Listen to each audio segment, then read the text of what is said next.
G வந்து ஓடியாராரு, நேரா போய் பீகார்ல போய் படுத்திருக்காருங்க. காஷ்மீருக்கும் போகல. இந்த கேள்வி கேட்டா நான் என்ன பாகிஸ்தான் தீவிரவாதி இல்லையா? 5000 கால் பண்ண மறந்துருவோமா? அப்ப நீ விஐபிக்கு இவ்வளவு பாதுகாப்பு கொடுக்குறீல, என் புருஷனை காப்பாத்துக்க நான் கீழே போய் கெஞ்சிட்டு இருந்தனே ராணுவ முகாம்ல, அவங்க அதை காதுல கொடுத்து கேட்கலையே. இது நான் சொல்லல, அந்த அம்மா சொல்லியிருக்கிறாங்க. விகடன்ல தெளிவான கட்டுரை வந்திருக்கு, மக்கள் படிக்கட்டும். எங்களுக்கு அவசியமே இல்லை இந்த அரசு, நாங்க இனி ஓட்டே போட மாட்டோம்னு அந்த அம்மா கொடுத்துருக்காங்க. 3வது பெரிய ஆர்மின்னு நீங்க சொல்றீங்க. ராணுவத்தினுடைய கண்ட்ரோல்ல இருக்கிற ஒரு பகுதியில 350 கிலோ RDX எங்க இருந்து வந்துச்சு? காஷ்மீர்ல ஒரு பெரிய சம்பவம் இருக்கு. பாசிசம் எப்போதுமே தனக்கு ஒரு எதிரியை தீர்மானிக்கும். நீங்க அதை கிரிமினல் சட்டமா மாத்திருக்கீங்க. இது அயோக்கியத்தனம். இஸ்லாமிய பெண்கள் ஜெயிச்சிட்டு இருக்கிறதே ரொம்ப சொற்ப சதவீதம். அப்போ ஒரு இன அழிப்பை நீங்க திட்டமிட்டு செய்யறீங்க. என்னுடைய வாழ்க்கை அழிச்சு, என் அடையாளத்தை அழிச்சு, என் மொழியை அழிச்சு. ஏன் நீங்க இஸ்லாமியர்களை பார்த்து பயப்படுறீங்க? அதிகமான பேர் தன்னுடைய நிலத்தை எழுதி கொடுத்தான்னா அது இஸ்லாமியர்கள் தான். 7 எல்லையும் 7 எழுதி வச்சிருக்கீங்க.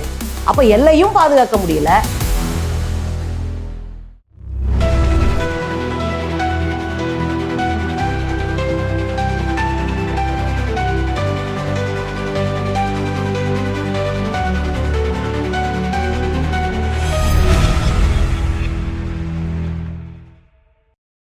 நான் ரொம்ப சிம்பிளாவே கேட்கிறேன். ஜி வந்து ஓடியாராரு. ஓடி வந்தோடனே நான் நினைச்சேன், திருந்திட்டாருடா, 240 சீட்டு நம்ம கொடுத்து முடிச்சு அவரை திருத்திட்டோம்டான்னு நினைச்சா நேரா போய் பீகார்ல போய் படுத்திருக்காருங்க. நான் என்ன கேட்கிறேன், இங்க மக்கள் ஒரு பக்கம் கொதிச்சு போய் கிடக்கு. இந்தியா 2 நாடு கொதிநிலையில இருக்கு. வெறும் பிள்ளைங்களோட லீவுக்கு போய் ஒரு 5 நாள் சந்தோஷமா இருந்துட்டு வரலான்ற 25 குடும்பம் வெட்டியா போச்சு, ரோட்டுக்கு வந்துருச்சு. 25 பேரை குறி வச்சு சுட்டுருக்குறாங்க. அதை தடுக்க போன ஒரு இஸ்லாமியரை கொண்டிருக்கிறாங்க. அந்த மக்களை காப்பாற்ற போன இஸ்லாமியர்கள் கையில காலில் அடிபட்டு ஒரு வழியை அந்த மக்களை காப்பாற்றி அனுப்பியிருக்காங்க. நீங்க கூலா உட்காந்துட்டு காஷ்மீருக்கும் போகல. அனைத்து கட்சியினர் கூட்டம் கூட்டினீங்கல்ல, யார் அத்தாரிட்டி? யார் பிரைம் மினிஸ்டர் இந்தியாவுக்கு? அவர் தானே, இப்ப மோடி தானே பிரைம் மினிஸ்டர். அப்ப நீங்க என்ன பண்ண? அனைத்து கட்சி கூட்டத்துக்கு கூட போகலங்க. அப்போ உங்களை மக்களை விட, அனைத்து கட்சி தலைவர்களை சந்திப்பதை விட, காஷ்மீருக்கு போய் மக்களுக்கு நான் ஆறுதலா இருக்கேன், நான் உன் கூட நிற்பேன், பயங்கரவாதத்தை ஒழிப்பேன், நான் உனக்கு அப்பா அம்மா அப்படின்னு ஒரு தைரியம் கொடுக்குற இடத்துல இருக்க வேண்டிய இவரு காஷ்மீருக்கும் போகல, அனைத்து கட்சி கூட்டத்துக்கும் போகல. ஆனா பீகாருக்கு பரப்புரை பிரச்சாரத்துக்கு போறாருன்னா கேள்வி கேட்போமா, கேட்க மாட்டோமா? இன்னொரு கேள்வி கூட எனக்கு இருக்குங்க. 2000 பேரு கூடுகிற ஒரு இடத்துல ஏன் ஒரு காவல்துறை அதிகாரி இல்லை, ஒரு சிங்கிள் போலீஸ் இல்லை, ஏன் சிங்கிள் ராணுவ வீரர் இல்லை? இத்தனைக்கும் ராணுவத்தினுடைய கட்டுப்பாட்டுல இருக்கக்கூடிய ஒரு பெரிய பகுதி, இத்தனைக்கும் உள்துறையினுடைய கட்டுப்பாட்டுல இருக்குது இப்போ காஷ்மீர். இன்னும் சொல்ல போனா அது மாநிலமா இருக்கும் போதாவது முதலமைச்சருடைய கண்ட்ரோல் அதிகமா இருக்கும். ஏன்னா சட்ட பிரகாரம் மாநிலத்துல முதலமைச்சர். இது யூனியனா மாத்திட்டீங்க. இப்ப ஆளுநருக்கு தான் அதிகமான வலுவான பவர் இருக்கு.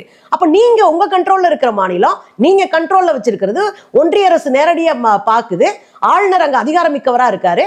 ஆனா 2000 பேரு சுற்றுலா பயணிகள் போற இடத்துல நீங்க யாருமே இல்லையே. ஏன் சந்தேகப்பட மாட்டோமா? கேள்வி கேட்க மாட்டோமா? இந்த கேள்வி கேட்டா நான் என்ன பாகிஸ்தான் தீவிரவாதி இல்லையா? இந்த நாட்டுல அரச பயங்கரவாதத்துக்கு எதிராக மக்கள்கிட்ட நாங்க போய் பேசுறவங்க, மக்களுக்காக களத்துல நிக்கிறவங்க.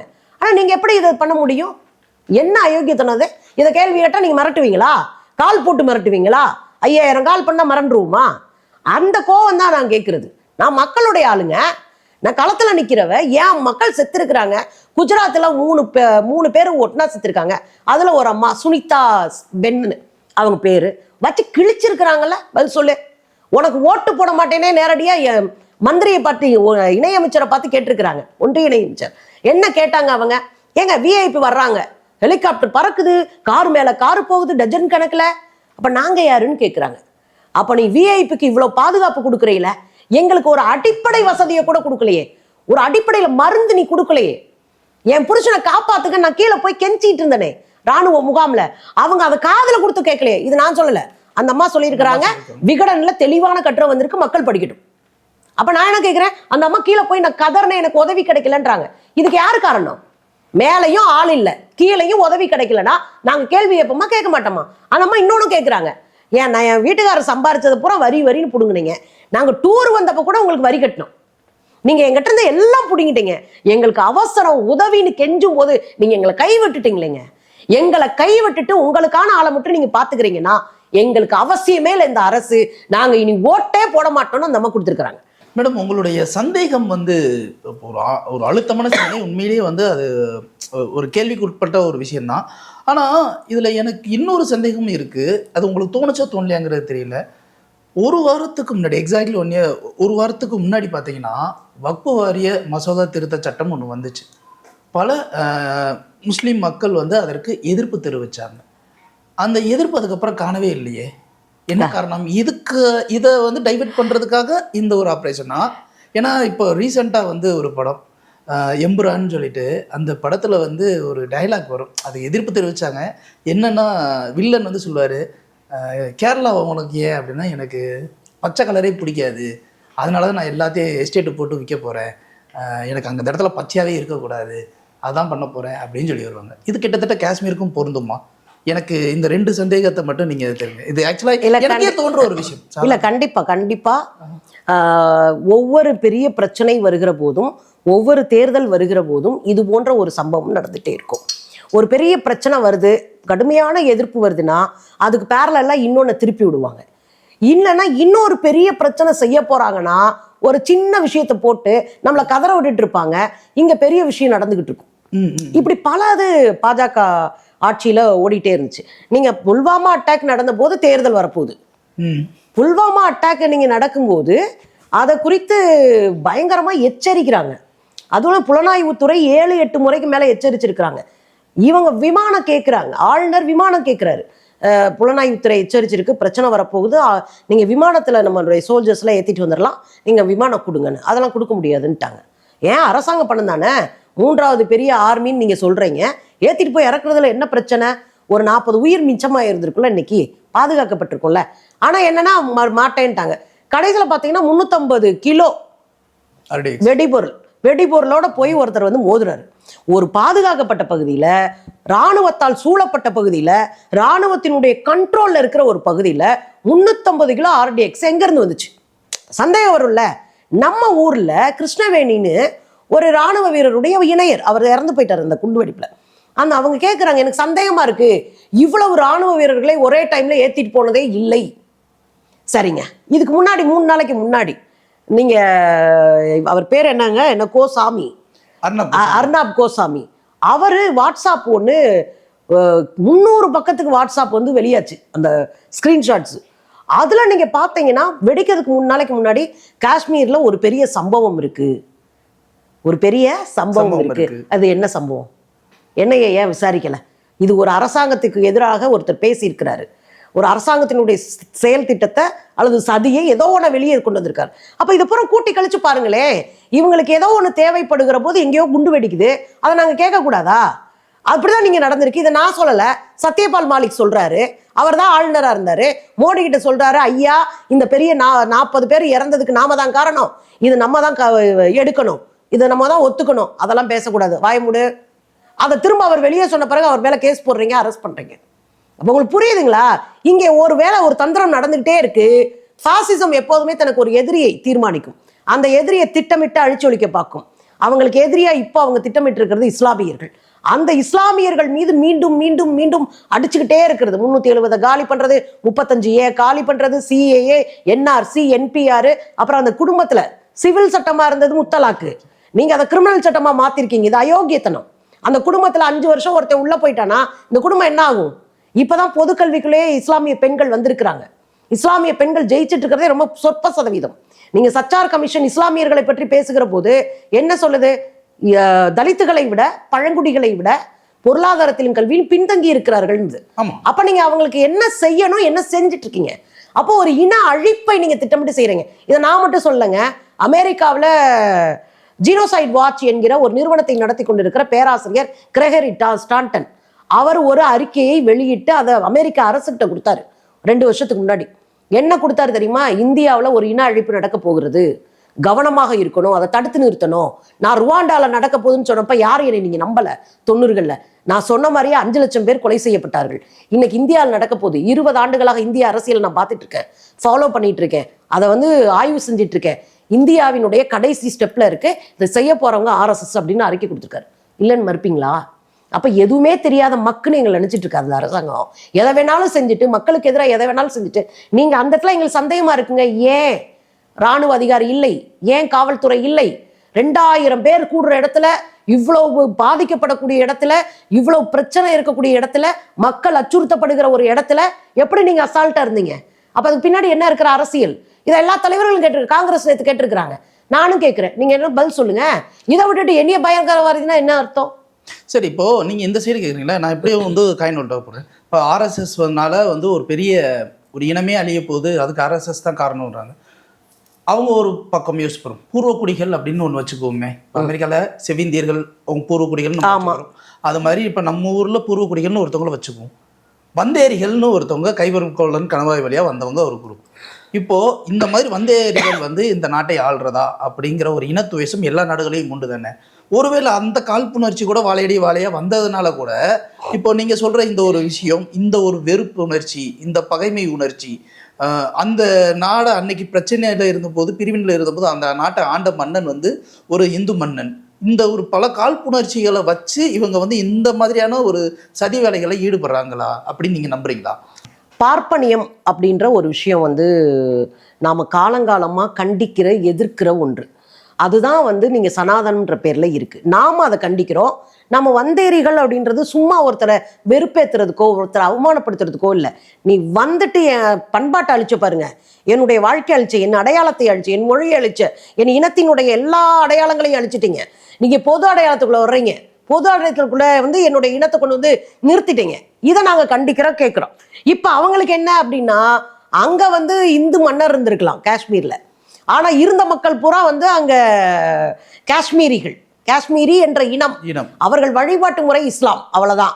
அப்ப அங்க இருந்தவங்க காஷ்மீரிகள். அங்க இருந்த ஒரே இந்து மன்னன் யாருன்னா இவர் தான், ஹரிசிங் மட்டும் அங்க உட்காந்துட்டு இருந்தாரு. இப்ப அவர் ஏன் இங்கே வர்றாரு அப்படின்னா, நேரு மேல இருந்த நம்பிக்கையில வந்தாரு. மோடி மேல இருக்கிற நம்பிக்கையில இல்ல, நேரு மேல இருக்கிற நம்பிக்கை. அவரு ஒரு காஷ்மீர் தானே? ஆமா, அவர் காஷ்மீரி பண்டிட். காஷ்மீர் பண்டிட் தான் நேரு, பண்டிட் இனத்தை சேர்ந்தவர். அதனாலதான் ஜவஹர்லால் நேரு, பண்டிட் ஜவஹர்லால் நேருலாம் சொல்லிட்டு இருந்தோம். நீங்க அந்த நம்பிக்கை எப்ப வந்துச்சு? நாம அவங்களுக்கு அதிகாரம் கொடுக்கும்போது வந்துச்சு. 370 35A உங்க உங்க உங்க உங்க மண் பாதுகாக்கப்படும். ஏன் தெரியுங்களா? நம்ம கூட அவங்க சேர்றதுக்கு யோசிச்சு மிகப்பெரிய அளவுல ஒரு ஒப்பந்தத்தை போட்டு சேர்ந்தாங்க. இந்தியாவிலேயே நிலச்சீர்திருத்தத்தை 1930கள் நடத்தி காட்டின ஒரு நாடு, அது தனி நாடா இருந்துச்சுல, நாடு காஷ்மீர் தான். நிலச்சீர்திருத்தம், பல லட்சம் ஏக்கர் நிலத்தை அங்க இருந்த காஷ்மீரிகளுக்கும் பண்டிட்டுகளுக்கும் சமமா பிரிச்சு கொடுத்தாரு. அங்க இருந்தது 31ல முகமது ஷேக். அப்ப நம்ம ஒண்ணு கேட்கிறோம், என்னன்னா அந்த நாடு வளமான நாடு, நிலத்திற்கான கொள்கையில தெளிவா இருந்தது, நிலத்தினுடைய உரிமையில தெளிவா இருந்தது. இந்தியாவில நில உரிமைக்கான முதல் போராட்டமும் அங்கதான் நடந்துச்சு. நில சீர்திருத்தமும் முதல்ல அங்கதான் நடந்திருக்கு. நில போராட்டம் பண்ணி தான் சீர்திருத்தம் வாங்கினாங்க. அந்த மக்கள் சும்மா இல்லை. ஏன் நீங்க இஸ்லாமியர்களை பார்த்து பயப்படுறீங்க?